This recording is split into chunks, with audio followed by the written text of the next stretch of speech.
everyone. Welcome to 2026. Man, I think everyone did the New Year's resolution was like, I'm going to attend more guild meetings.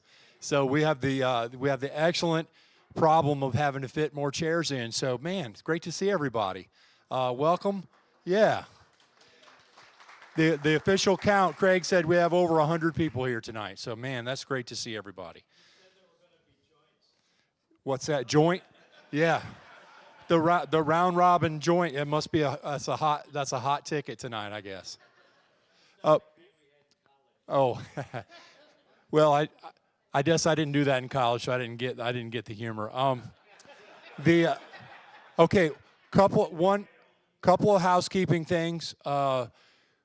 Since y'all are pushed up, they were getting a little bit of chatter on the mic. So if you guys could kind of just, speak when spoken to, I guess. I'm not sure. But keep in mind that as you keep conversations. So we have a ton of great show and tells. We've got a cool round robin program tonight. So as you guys know, I like to go through things quickly. So we're going to buzz through. So I want to say welcome to you all. I want to say welcome to those online, whether it's YouTube or Facebook. Do we have any new members tonight? All right. Welcome to the Guild. Do we have any first-time visitors? Anybody visiting here for the first time? All right. Oh, you've been here before. Nice try. Nice try. Okay. We're going to go right through officers' reports. I don't have anything specific to talk about. Ron, do you want to come talk about the elections coming up?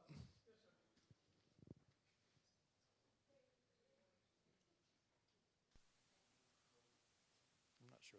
See if that's on.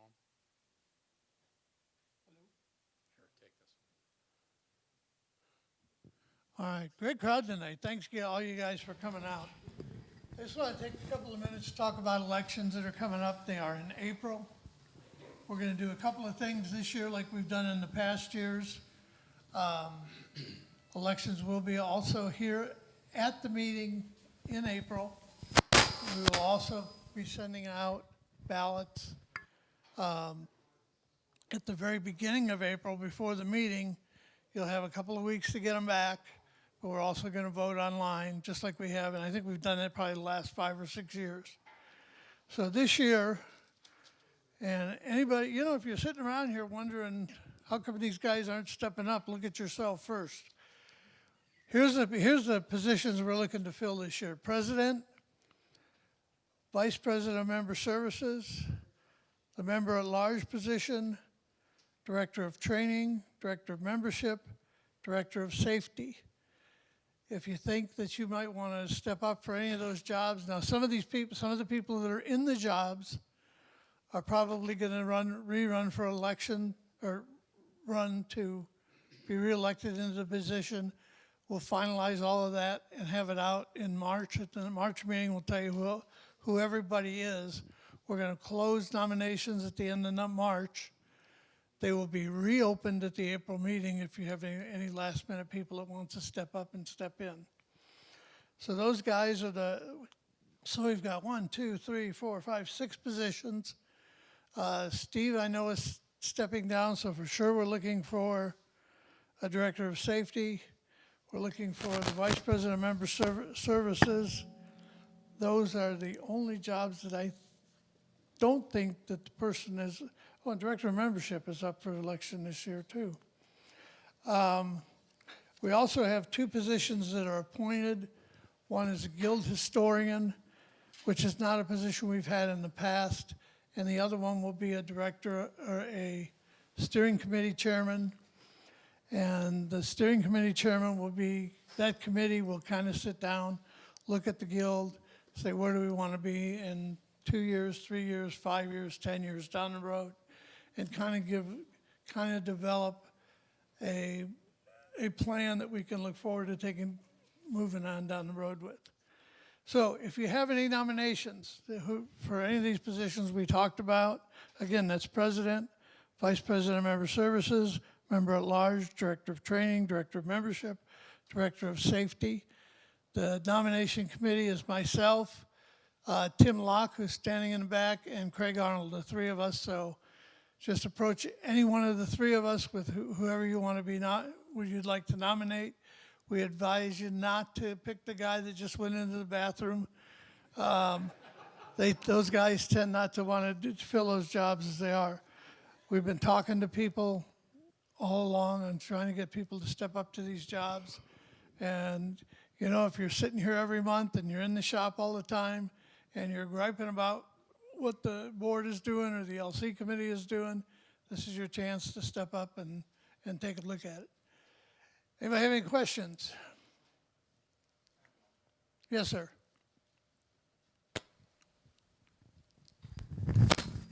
The steering committee, so there's a steering committee chairman.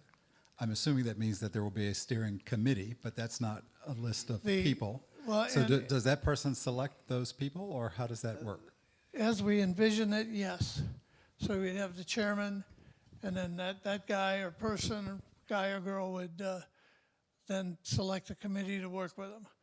And they would be, now they would also have a seat on the LC committee, but it would be a non-voting position. Yes, sir. Anything else?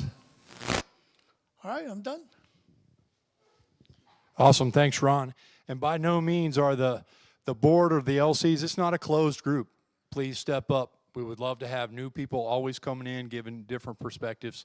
Some of us seem like we're always the same faces up here, but that's not, usually it's because other people need to step up. So please, we would love to have more.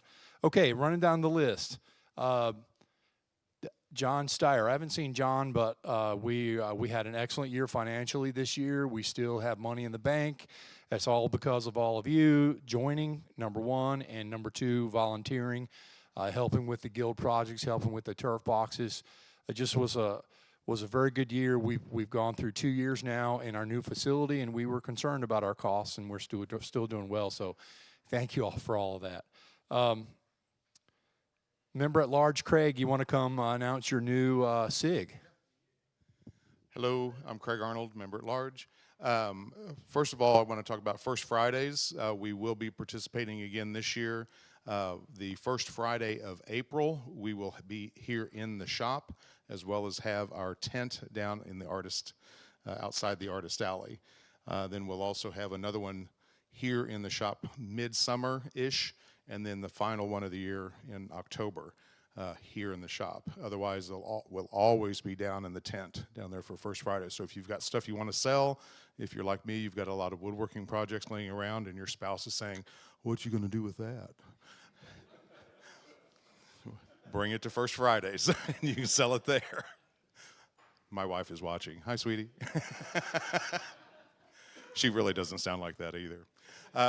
Also, starting the fourth Tuesday of every month, starting in March, will be the finishing SIG. I've been asked for many years to do this, and so our first meeting will be surface preparation. I know it sounds kind of dull, but when I teach it in my class, a lot of people are like, oh, that's what I'm doing wrong. So hopefully you'll learn something at that. Awesome, thank you. Usually when I go to make a project, my wife's like, where are you going to put that? So, very similar. Okay, moving down, Chuck has some 1/8-inch plywood and 1/4-inch plywood over there for sale. So if you want some great deals, go down and see Chuck over there by the break room. Nothing from Brian Rohrbaugh, Information Services. Moving down, newsletter. Thanks for all the hard work for the newsletter to Stephen Vanderbrook. But if you're interested in putting together an article, please do. We would love to see it. If you see something cool related to woodworking or anything you're interested in, we're probably interested in it too. So please think about putting together a newsletter or even just a quick paragraph and a picture or something. Be great. And that would go to newsletter@kcwg.org. So I haven't seen Don here, so I don't know if we have magazines for sale over there tonight. So you may be missing out on that tonight. Social media, Casey, do you have any? I know I'll speak for Casey. We have a presence at Facebook. We have a Facebook group. We have Instagram. We have YouTube. If you haven't subscribed to YouTube, please do. We're up to 662 subscribers, so a lot of you are on there. Yeah, please help us grow our footprint on social media. Tag the guild if you're working on something. Keep that collaboration going. It's amazing how many contacts we've made over the last couple of years through social media and getting our name out in the community. Chris, do you have any announcements tonight related to AV? So we have a lot of people here tonight. Tonight we're going to film and live stream the this part of the meeting and the show and tell, and then after that we're going dark. So those watching it online, we apologize. It's just too many people, and trying to move the cameras around is too difficult. For show and tell, we have microphones on both sides of the shop, left and right. So if you have any questions, if you can, get over to get those or pass them down so we can get those for the online questions. And then also we have John Bradley watching online from Ontario, Canada. Hey, welcome, John. Okay, events, Matt, you want to come up and give a quick synopsis?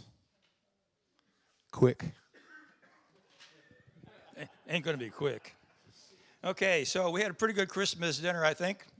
Anybody have any complaints about the Christmas dinner? Yeah. I'm not accepting them anyway, so don't worry about it. Okay, next up, Lee Nielsen. Craig, when is the date for Lee Nielsen? March 3rd? Okay, that's really a big event. That's Thursday, Friday, Saturday. That'd be a really good opportunity to pick up some great hand tools. Open house. We're gonna try to do an open house this year. Craig suggested the first Saturday after the first Friday in May. That'll be 2nd of May. Hopefully, maybe a food truck. We can attract one to have out front here.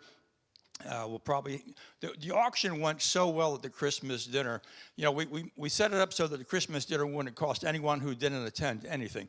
So no one else had to pay for it unless you actually attended it. But in addition to that, we made over $1,000 at the silent auction. That went over so well that we want to also have an auction, silent auction at the open house. So we'll be looking, we're going to ask people to donate stuff for the auction. And I found out that whatever that we deal with, Sign Up Genius has an online auction function. So we could maybe once or twice a year, we can do an online auction. That would include equipment. Maybe you got an old, like I had a Craftsman table saw, donate it to the guild and put it in the auction, that type of thing. Okay, Children's Mercy. This is something that doesn't require any specific date. We just make things that are acceptable. For instance, the Turners have already given me 80 tops, and they are all guaranteed to be not too small so that they're not swallowable by little kids. And we're going to be looking to make maybe toy trucks, puzzles. I've got a puzzle over there. And other kind of things that we can make for the kids. And what the good news about it is we just take it stuff over there, we drop it off. We'll never see the kids. They have a team there that vets all of this stuff, and then on an as-needed basis, these kids run from birth to 21 years of age, and on an as-needed basis, they distribute the gifts. We're looking for a champion that will take over that whole program. It's really pretty simple to do, so let me know if you're interested. It'd be really good for you to be able to do that. As an example of what we've done in the past, in 1990, we did 2,500 toy cars and trucks, 2,500. And then, let's see, in 91, Dave Kratz took over. You think 2,500 was big, 3,735 toy trucks in 1991. And then he wasn't outdone. In 1992, 6,804. That's what this guild knocked out. And in that year, I think we only had maybe 100 or 150 members. So, you know, we could do it. We could definitely do some really wonderful stuff for Children's Mercy and other groups. There's a lot of stuff going on this year. That's about, Shop Hop. Russ Amos, he's going to be our champion. Russ is right here. He's going to be our champion for a Shop Hop. We haven't set up a date yet, but he's going to be looking for shops in Kansas and shops in Missouri, personal home shops.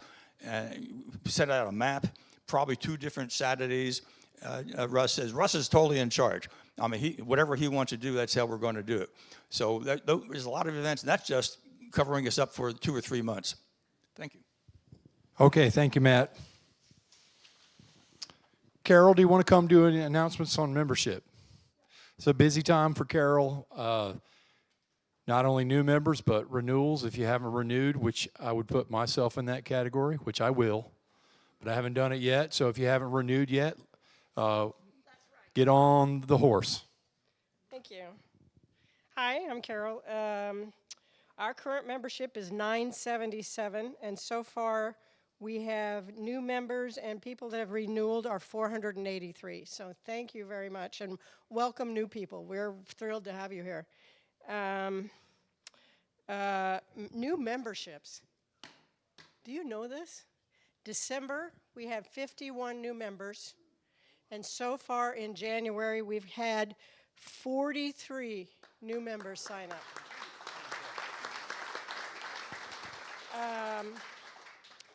Okay, that just blows my mind. Ambassadors. For new people that are here, we have an ambassador program. If you are trying to find your way around here, find an ambassador and they'll help you. Ambassadors, where are you? Will you stand up, please? One? There's one already standing up. Right over there? Yeah, good. Okay, thank you. Thank you. Okay, thanks. I have the merchandise table set up tonight, so if you're interested in a t-shirt, we've got them in all sorts of sizes and colors and fun stuff, and we also have new decals for your cars. There's a couple of extra hats that are left over, and, decals with our little logo. And if you haven't renewed your membership yet, you can do that here tonight with me, okay? The last thing is we are going to have a booth at the Kansas City Home and Garden Show this year. So we're pretty excited about that, and I'll tell you more about that when I know it, but that's coming up. Awesome. Thank you, Carol. Carol does a fantastic job with our membership. Amen. Programs, I'll leave it up. Tom will come introduce tonight's round robin on different types of joinery. Safety, I don't believe Steve is here tonight, so the safety committee is held on the second Wednesday of the month at 7, and the next safety orientation, if you're looking for that, Saturday, February 7th, 3 p.m. Rough to ready, there's lots of classes available, so please check out the website. So sponsorship, there's nothing specific, but please use our sponsors. Show your cards at Woodcraft and Rockler and Metro, and use our sponsors. That'd be great. Training, Rich, do you have some slides to go over for class opportunities? So we've got a number of upcoming classes that are going to be opening for enrollment this next month. I'm very, very pleased to announce that Mary May is actually going to be coming back here to teach a class, and that class will be on March 8th. It's going to be an all-day class, so the Lee Nielsen event is the Thursday through Saturday. Right after that Lee Nielsen event on that Sunday, she's going to stay and teach a class that day. That class will open for enrollment on February 3rd at 7 o'clock. Then on February 10th at 7 o'clock, we're going to open enrollment for a shaker box class. Wayne's brother is going to come teach that class, and that class will be offered on March 14th and 15th. Then on February 10th at 7 o'clock is going to open the Introduction to Scroll Saw class. George Rexroad is going to be teaching that on March 21st. So that will open on February 10th, and then on February 17th, we're going to have a spoon carving class, and this is going to be different than the spoon carving class we did last year. This one's going to focus more on using a draw knife, a shave horse, and Sean O'Kelly is going to be teaching that class. So we've got a number of classes that are opening up in February. Then I also want to point out in March, on March 17th, I'm going to open up what I consider a big class. It's a week-long class. Patrick Moore is coming from the Professional School of Practical Stereotomy. For sake of time, I won't go into what stereotomy is this time, but I will probably talk about next time. I did talk about it in November in the newsletter. So, but he's going to be teaching that technique, and I'm going to open up that class on March 17th, even though the class won't be held until October 26th. I'm opening it up that early because he's coming from Canada, and we've got to make sure we get travel arrangements and all that set up for him. Then we have skill builders. First, I want to announce that Norm Carpenter is taking over the skill builders. So if you have a skill builder that you're interested in, please see Norm. And here's the list of what's coming up through May. On February 7th, we're going to have using router templates for layered inlay. That Douglas Cartwright is going to be leading that. On March 7th, we won't have a skill builder because that's the Lee Nilsson event. And then April 4th, we're going to have chair building. Alex Bear, as you know, Alex and Grace have been leading that stick chair class. Alex is going to come and do a real brief on, I think he's going to be showing us building a bullshit chair, which is building a chair out of just real material you can get like Home Depot type stuff. And then making milk paint, Grace Ambrose is going to be showing us how to do that on May 2nd. And that will take us through this month. Awesome. Lots of great stuff. Okay, one more thing before we go to show and tell is to just walk through our SIGs, which are our special interest group. You all already heard about Craig starting the finishing SIG.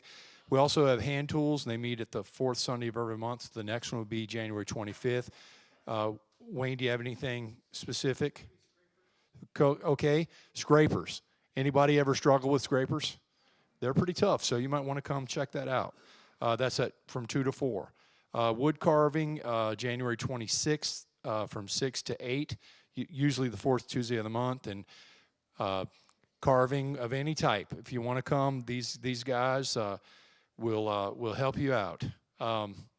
Laser engravers, January 28th, led by Curtis Alexander, and that's also where you get training. You have anything specific, Curtis, to discuss?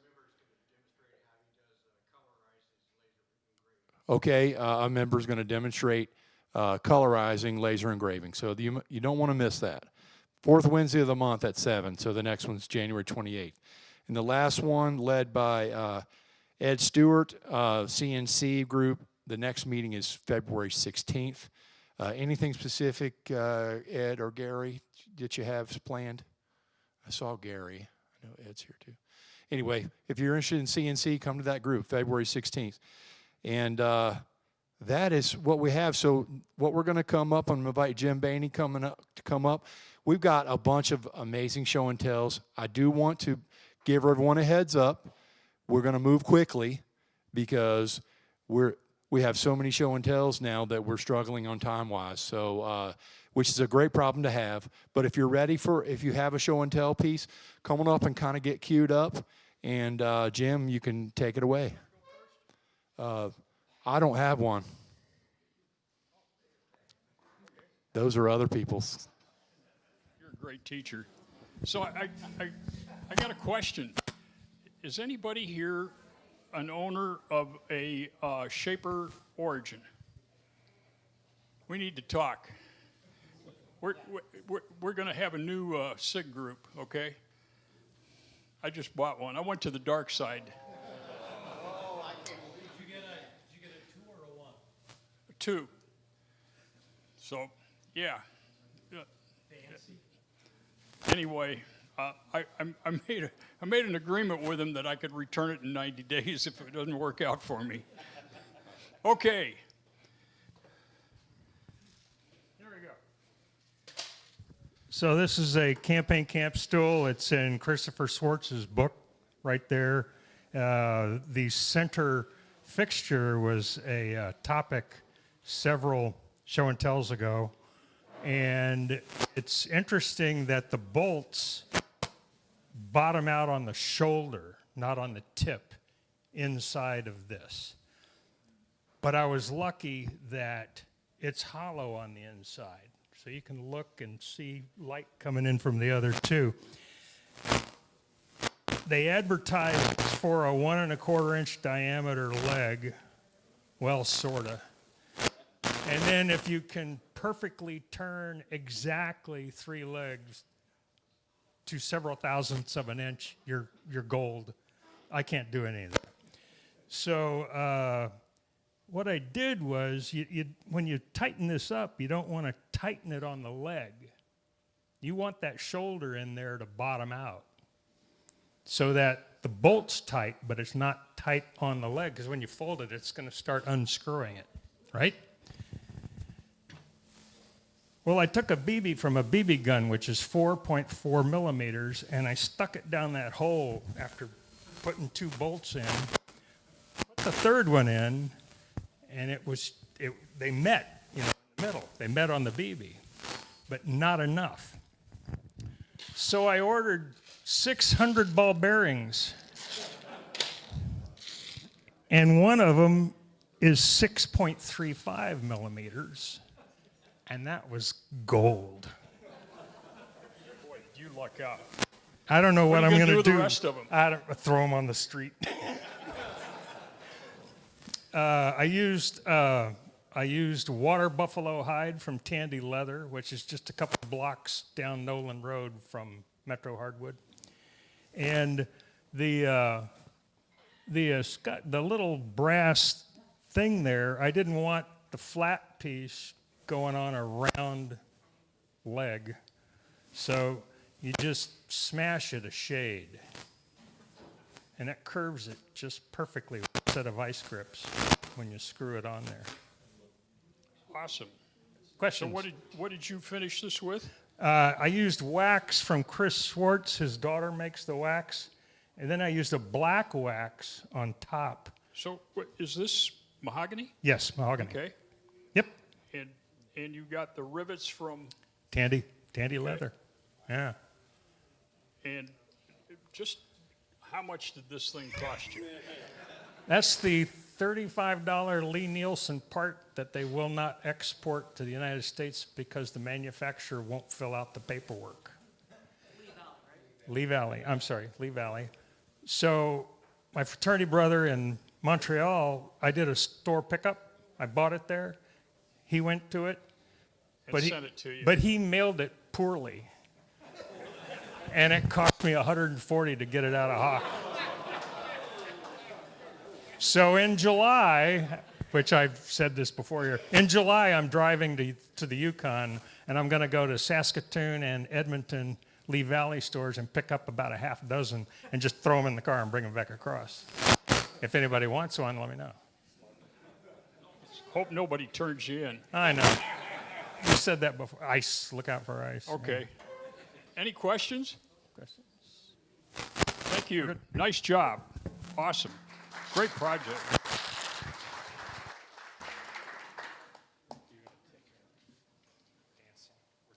Okay. All right, this is my Queen Anne stool. I took Cal's class at the end of last year and finally finished it up before Christmas. Okay. And you made this out of cherry? This is mahogany from Cal's stash. I was the lucky person in the class that got mahogany. Everyone else got walnut. And you put a finish on this? Yeah. Okay. Okay. Since they're both in the same class, right? All right. Great. Yeah, the finish that I used was a polyoil mix, similar to the Sam Malouf formula, something I've been just experimenting with. I've been adjusting it over time. It's gloss polyurethane, BLO, and solvent to thin it out. And yours is made out of walnut? Yes. Okay. Walnut, yes. How did you go about choosing the fabric for the... That was my wife's idea. Okay. Good decision. Yeah, I said, we'll make this, and she said, can you make two? And I was like, let's just go with one. And then she chose the fabric. And then Calvin was generous enough to help me get it so the houndstooth was straight all the way across. So very appreciative And what of did you that. put for cushioning underneath it? I can't remember what that was. Well, mine was different. Calvin brought it in. Calvin brought the cushioning into the class to let us get this set up because that's not connected, and we did that in class. Okay, so have either of you got ambitions to go farther with these projects, like a chair or something like that? That's on the agenda for me at some point, but I'm going to stay away from the dining room set for now. I don't know about a chair, but I've thought about a hall table, or something like that, because I didn't realize I don't In pay this it. Queen Anne style? Yeah, I mean, I didn't realize, and then my wife doesn't watch the YouTube, so I can say this because once I got this done and I put it in our house, I started looking around and I was like, oh shoot, there's a lot of Queen Anne stuff in our house, So I was like, yeah, I could probably do a table or something. Okay, very good. Anybody got any questions about these two projects? Thank you.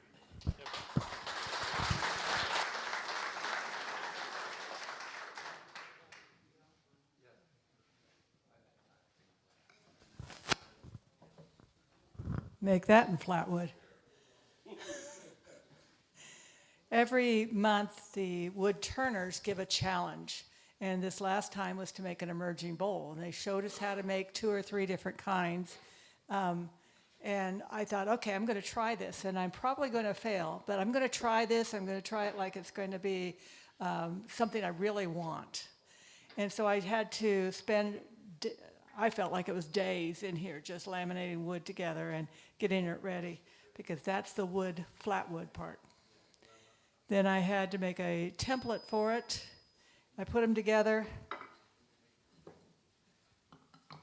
and turned it like this. So I made the round, half round. Now that was just part of it, because then I had to cut it in half. Good thing I made a template, because I could cut right down the middle. And find out a way of putting it on the lathe so it went around with this in the middle. So it's off weight. Had to figure out how to do that. Luckily, I go to the open turning. I don't myself. The first one jumped off the lathe. This is the one that likes to land on the floor. I was going to take the ash off underneath here, and I don't know what I was going to do with it, but I was going to take that off and see what happened. It came off. So the next one, I even got more in the center, because you have to get it in the center, and I made this one. Now the bowls are too small, but for a handful of peanuts or whatever your ration is for M&Ms. So I got this done. I was pleased that I got it done. I got it finished. I like the woods, but what do you do with this? So I saw several they show off their emerging bowls. I saw several. Many of them were much larger, so my next one will be larger. But in the meantime, I'm going to make a bandsaw box out of part of this. And I'm going to make, I'm just going to take, on this one, I'm going to carve somehow a hole right here. So it has so it has 2 holes for things. Maybe it'll be more than just one handful of M&Ms. Odie's oil.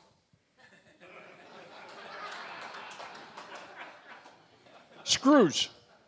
None. Okay. So this was the start. So what kind of a finish did you put on this? Odie's oil. Awesome. So, Had to try. bring in what your next project would be interesting. Because I looked at this and what the hell? Yeah. What do you do with this? I don't Yeah. know. I have no idea. I made it and I showed it off and I thought I did it, but now what do I do with it? Yeah. Yeah. There you go. Thank you.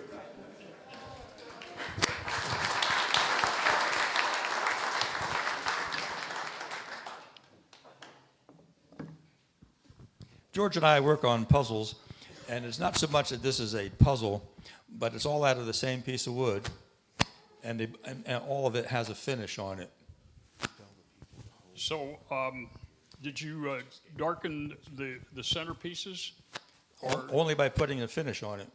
What I did is on the darker part, it's all a piece of walnut. The darker part is done with my homemade beeswax and mineral oil. Okay. And you know that darkens up walnut right away.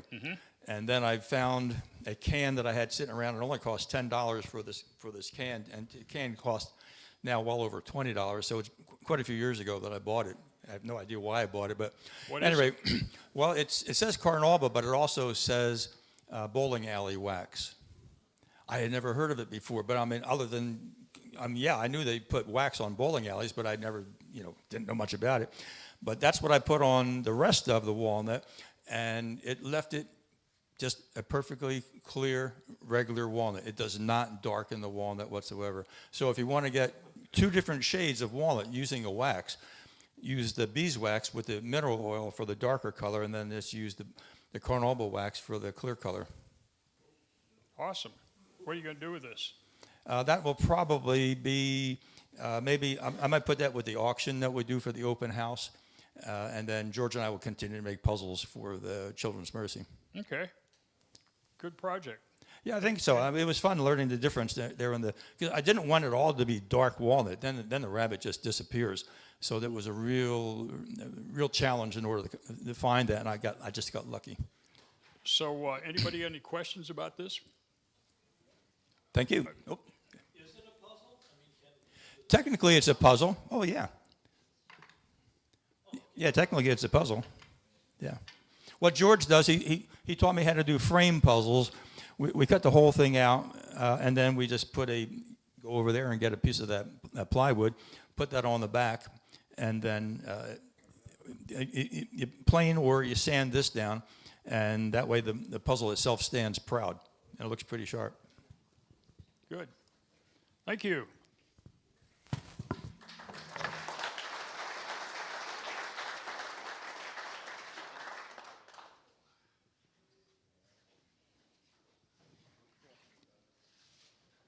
I didn't think we were going to be able to do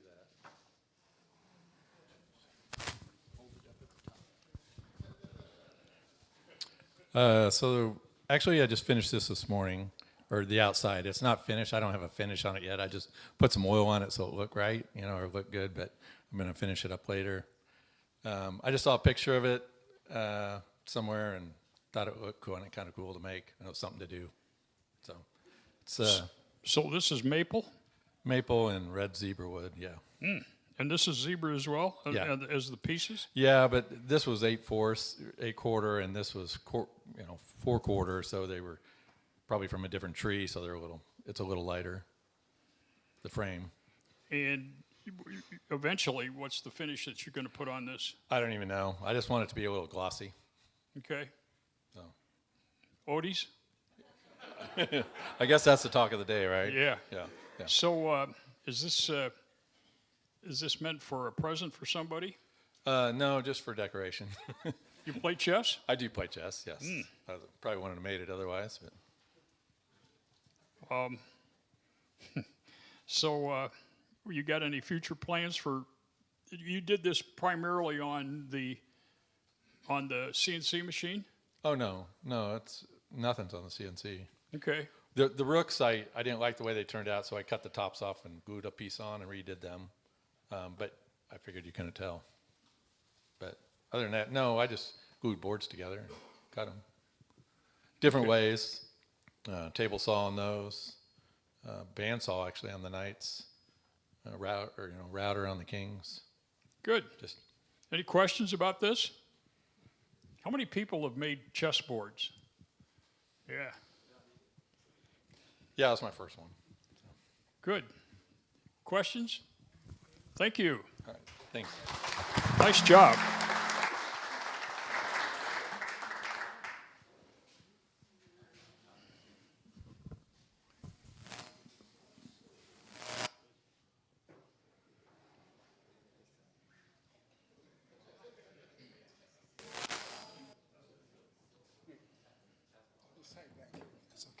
Yeah.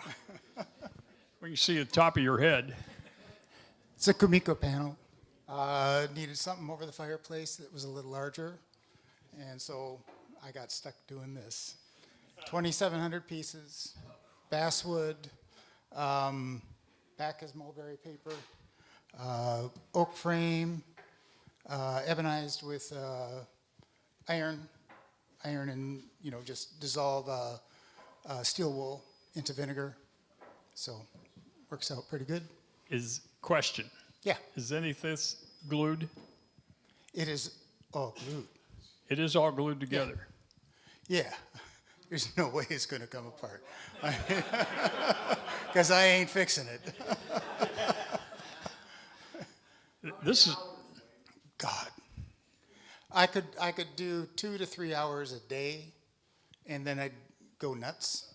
And so probably worked on it for 3-4 weeks, something like that. Not every day, but most of the days, So I said, yeah. So it goes. It's not technically. It wasn't much of a challenge. It's just the size, is that. And this pattern is about as small as I can go and still keep my fingers intact. So and especially with so many of them to do, is just. So what amazes me about this, if you eyeball this, I'm from construction. Everything has got to be plumb level, straight and square, And if you look down the lines of these things, they're perfect. Even the diagonal ones, It damn well awesome.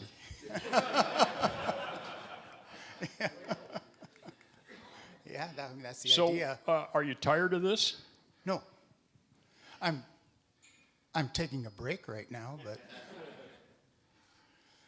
usually I like to mix up the patterns and all that, and this was a little overboard on the one single pattern, over and over and over. And you cut all these pieces by hand? Yeah, I have a Joint Master Pro, which makes things a lot faster, made it possible actually. So. You're nuts. Yeah. So I've been told. So this hangs over your Fireplace. mantel plate? Yeah. Awesome. Questions? I was just curious, you said 2,700 pieces? Yeah. How many different size or angle, how many different types of pieces? There's 1, 2, 3 or 4. There's the diagonal and then the locking pieces. So it's not much. And like I say, the grid was pretty simple because it's all the same. It's just squares, and you can do that very easily. So. Any other questions? I just wanted to point out that Wayne is going to be teaching a class on doing this in April. So if you want to build your own massive panel, you can learn how to do so in April. One little square. Trust me, it's fun. Very good. Thank you. Awesome job, as always.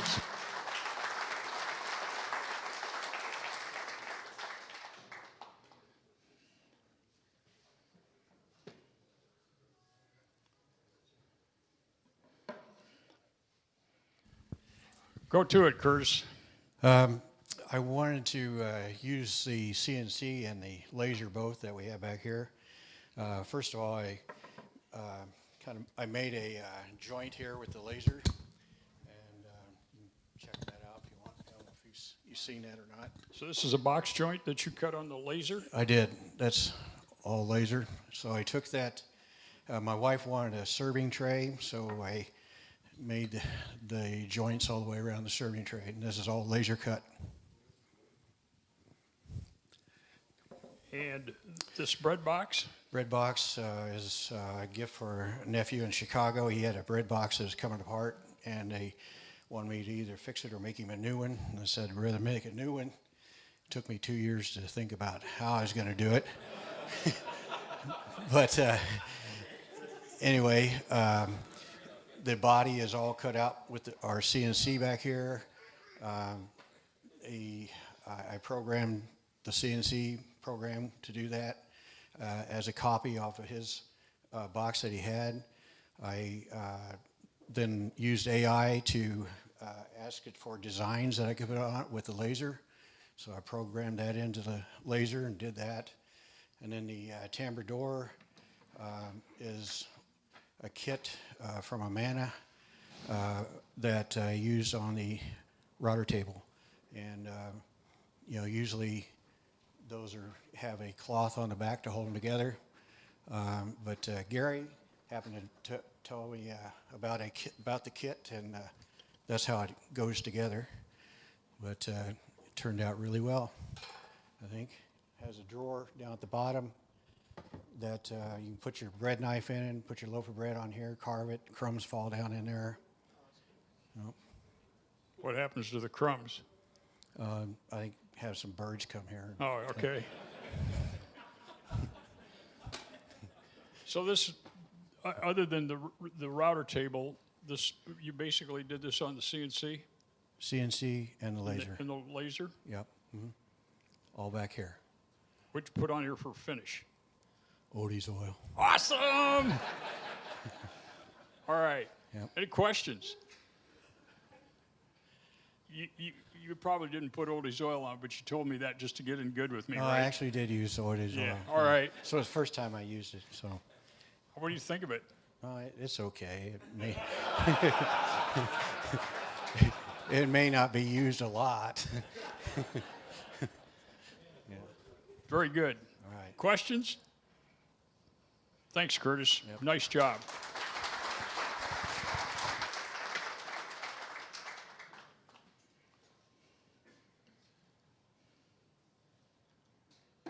Hi, Robert. After I got to follow up all that, I just have a box. No, but I got this. I made this toolbox. I've been doing woodworking for about a year, and a few months back, I kind of decided I needed something a little better than a tote bag to keep all my stuff in. So I decided to make a little toolbox. I used maple for all the wood. It's finished in shellac, and I put together some little patterns to engrave on the side using the laser. So it's kind of fun. That's the fleur-de-lis. I found some royalty-free vector graphics. I'm originally from Louisiana, so it's a bit of a callback to that. And I also had a little clever idea for this slot mounted here to put my square. So fun little bonus there. And then finished with shellac. Okay. You gonna make more of these or bigger ones? We'll get see. more tools. We'll see. We'll see how many more tools I get. If I get too many more tools, I may I'm have the to guy make to more. talk to. I got but 3 of everything. Guild's got a lot of tools here, though, so I like to make use of what I can here. But yeah, Any questions for Robert's toolbox? Is this the first project? No, I've made a handful of projects before this, but this is probably the one that's come out the best so far. Good. Good. Very good. Thank you.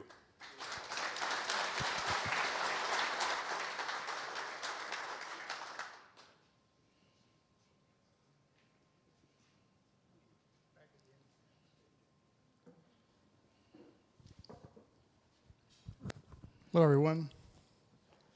I have a couple of decorative trays I made, and just wanted to give a shout out to everybody here for my classes. I learned from Wayne's inlay class, my first inlaid with the hand tools and everything. So I did that, and then my first try at a chevron. So I like to make trays, and so a lot of fun making them. I had made several trays, but just wanted to some stuff I've learned here. So this is all veneer and lamination? This is not veneer. No, that is simply an inlay in there. Oh, okay. I was talking about this, but this inlay I did with a table saw, and then once the inlay's in there, then cut the 45 to make it match. Okay. And then this is a lot of glue, and this is actually the chevron design. It's a only a 1/4 inch thick, but this is glued to a 1/2 inch backing on the back and everything, and then a walnut around the edge. Are these dowels or screw holes? Decorative. Okay. Dowels. Either one. Okay. Really And so what do you have for a finish on this? So shout out to Craig on his finishing class. This I use boiled linseed oil, then a little wax on top. This one is the amber top coat general finishes with the wax on top. So thanks, Craig. Okay. Questions on this? Nice job. Nice design. Well, Wow. thank you.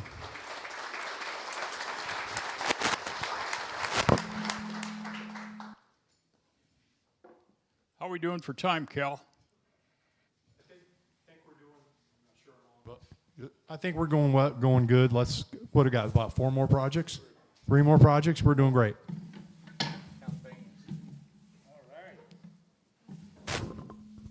There you go. Okay, hello everybody. My name is Suresh. I am part of the guild over here, and this is my first time over here in 5 years to be here, so I'm excited about it. So, well, what I had done was I had some walnut. Didn't want to put in the firewood, so I figured, all right, might as well make a tray out of it, right? So use some epoxy to do that, and it's Odie's oil. Awesome. Finish. Yes. Just before you ask. So yeah, did those two. Same, it's that I made a little mold to put the epoxy in because mold is a little finicky. Use silicone for sure, and just used some mica coloring on that. So the hardest part about this was to wait for it to cure. Took about 3 or 4 days for it to cure well. So, and then walnut. The other thing I did was I enjoyed making picture frames. This is a picture frame, whereas you know what they say, you make a picture frame that fits the art, not the art made it fits it. So this is for an oddball size art that I'm making, and this is a what you call it, the through tenant picture frame. So if you all are interested in making picture frames, let me know because I got a class coming up on Saturday. Yeah, and this is the other one. This is one of the ones we're gonna try and make. It's a craftsman-ish style picture frame. So. Which way does it go? This way? That's the way it's supposed to go. Okay. Yep. And it's not Odie's oil on this one. Shellac. Sorry. All right. That's all right. I'll forgive you. Yeah. All right. And so this is. This is just pine. Pine. Yep. And this is white oak. White oak. White oak. Okay. And you have specific art that you're going to put in these? Yes, I have my son's certificate when he finished medical school, and this is for my son's graduation picture. Ah. On that, so. Awesome. Yep. So, question: When did you do the mortise and tenon? Right back here. On that machine back It's there? all I learned, all this from the basic class that I learned over here from the guild, so. Yep. Good job. Mm-hmm. And also, this is the joinery on this one is half lap. So this is what I'm gonna be teaching on Saturday with a half lap joinery. I'm not a big fan of miter joineries, but miters are okay. But it's not the strongest. Questions? Very good. Thanks for bringing those in. Awesome. Awesome job.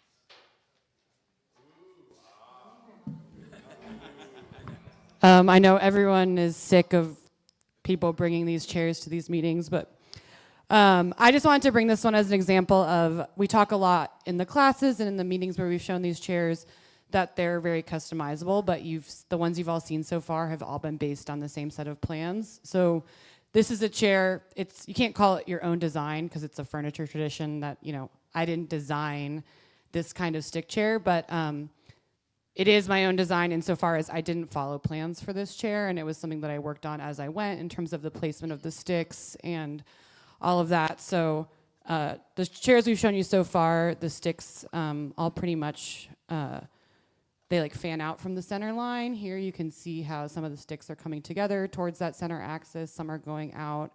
Has a fairly aggressive angle on the short sticks here, and it's a super leaned back chair. This is a chair for sitting by the fire and relaxing. And it is all made out of cherry. The top is pinned with beech tapered Japanese nails. And the finish it was really cold the other night, and I didn't feel like going to get some more of the linseed oil I usually use to make my soft wax with. So I used Norm's patented board butter, which is 4 parts of walnut oil and 1 part beeswax. Norm's oil. And so the walnut oil will polymerize, eventually too. And then it's sat in my backyard in the sun for the past 2 days to try to accelerate that UV effect on the cherry. And I'm pretty happy with this one. And during the break, you should take a seat in it and check it out. Take the keys out of your back pocket, or if you've got big rivets, please don't. Let me be the first one to fuck up the seat, but yeah. Question. Yes. How did you go about aligning the angle of this hole and this hole with this space? So this chair is built with very minimal jigs, but the main jig that you use is a drilling jig where it's before you've set the tilt of the seat, so the seat is flat, and it's a jig that holds up your arm 8 inches above the seat. You have all the mortises marked. The way I decided how to lay the sticks out was basically using bamboo skewers and positioning them in different ways, and then trying my best to measure. So it's like getting really in the weeds here, but the spacing between the mortises at the bottom and the mortises in the top are related measurements, but it's not a science. But to drill it, the most important thing about chair making is you have to be thinking in 2 planes at once, like how far forward and back and side to side does the angle need to be. So you do it with a combination of a laser, actually, that helps you. Alex, I'm sure, will demonstrate that. Actually, he won't demonstrate this in his skill builder, but there's a lot of YouTube videos. You use a laser to connect the mortises marked on the arm and marked on the seat, and then you also use a spotter. So the laser shoots up the extension bit that's on your drill. So as long as that laser and your drill bit are lined up, you know that you're correct in one plane, and then you have a spotter that tells you, okay, you need to move side to side or front to back, whichever dimension they're spotting. And there is some amount of inaccuracy. There's a lot of tension in this particular chair, but it gives it strength. And I did have to ream the crap out of some of these mortises in order to get it right. Adjusting to, and also there are lots of things that I didn't think about when I was working through my own design too, right? Where this really extreme angle of the front stick meant that my mortise, my tenon actually ended up coming further out into the seat than the patterns I've worked with before. So when I cut my bevel off, there was a huge gaping mortise hole. And I just took the seat to the joiner and John Sloss helped me. John watched me in my moment of like, I fucking hate woodworking, like, but made the seat smaller. There's thinner cherry. I wouldn't probably want it to have gone much thinner on the seat than what I ended up doing. But yeah, there were a lot of challenges with this chair. I actually decided, like, after I put the comb on the other day, I took it home and I slept on it, and then I woke up at like 7 o'clock in the morning. I was like, I hate it, and took a coping saw and like cut a whole new profile on the front. It's one of those things that, like, so I started woodworking when I joined the guild 3.5 years ago, and it's really rewarding to get to the point in your woodworking where you actually feel like, oh, I'm not just happy that I finished the project, I'm actually like unhappy with elements of it, and I feel like confident enough to try to like improve my skills. So that's been a really rewarding part of being a member here. Questions? Questions? Yeah, there's 6 sticks here instead of 7. Yeah. Thanks for doing that. I'm always awed by your determination.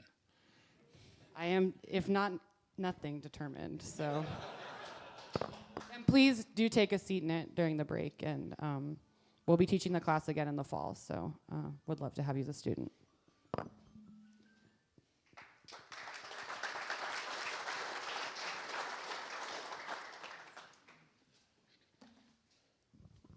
Well, compared to that, this is really simple. So I wanted to do something for my granddaughter, 2 years old, for Christmas, but I had shoulder surgery in like October and could barely raise my arm. So I was in the shower and said, hey, wait a minute, like a week before Christmas, I can move this enough. I think I could scroll saw something. What will I do that? And I told my wife, she's like, what? Why are you doing this a week before? So anyway, we gathered up all of our favorite stuffed animals from us, from them, from the other grandparents. There's handmade quilts and Afghans and a stool I made for her with her name on it. Anyway, we went to their house, took a picture. It was supposed to be a simple rectangular frame puzzle. But the picture up here was really messed up because the Afghan was stretched way out and looked horrible, so it became a frame puzzle and with free-form size. And anyway. So this is basically photographs. Yeah, so then we laminated just to took it to Office Depot or whatever, Okay. printed it out. And did you put a finish on it then? Did lacquer it, spray lacquer on top just because she's Okay. 2. So what'd she think? She likes it. Yeah, we got a really good picture of her. I don't have it here, but of her Good. holding it up. But yeah, Good. it came out good. But it's all personal stuff in there, which is kind of cool. Awesome. Yeah. Very good. Neat idea. Yeah, so I like that kind of stuff where it has meaning besides just making something. Questions? It was whatever was on sale. Thank you.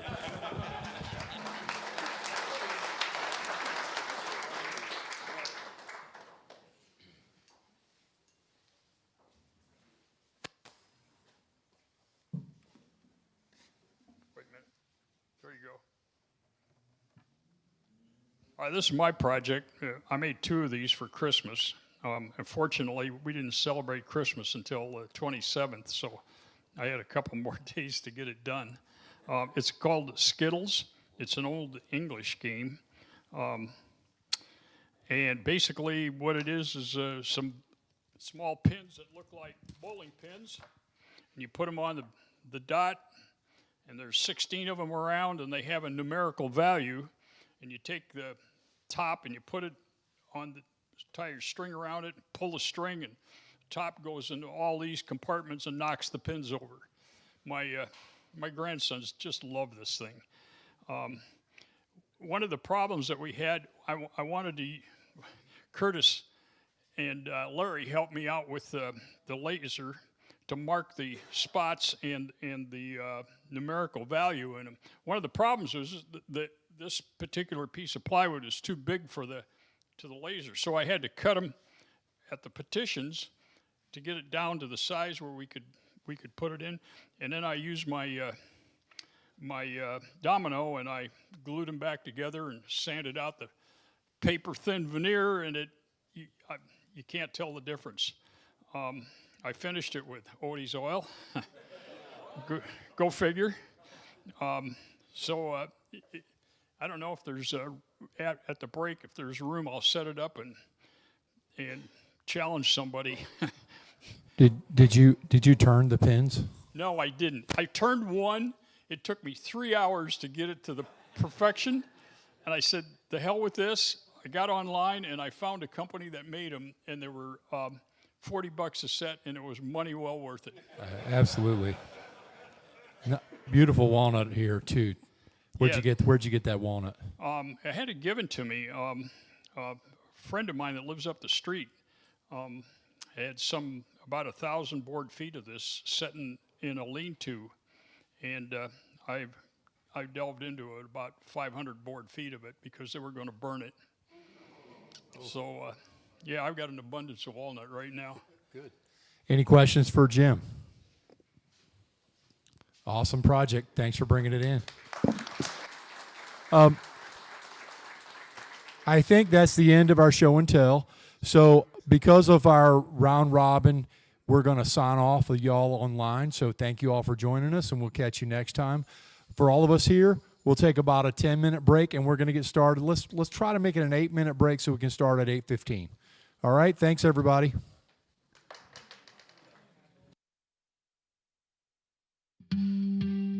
This has been a production of the Kansas City Woodworkers Guild.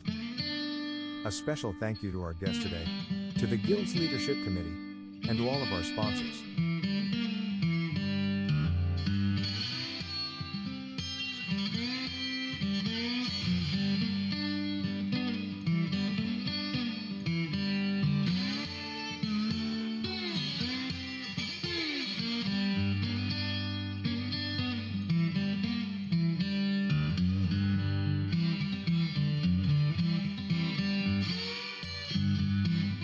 If you like this video, please be sure to like, comment, and subscribe.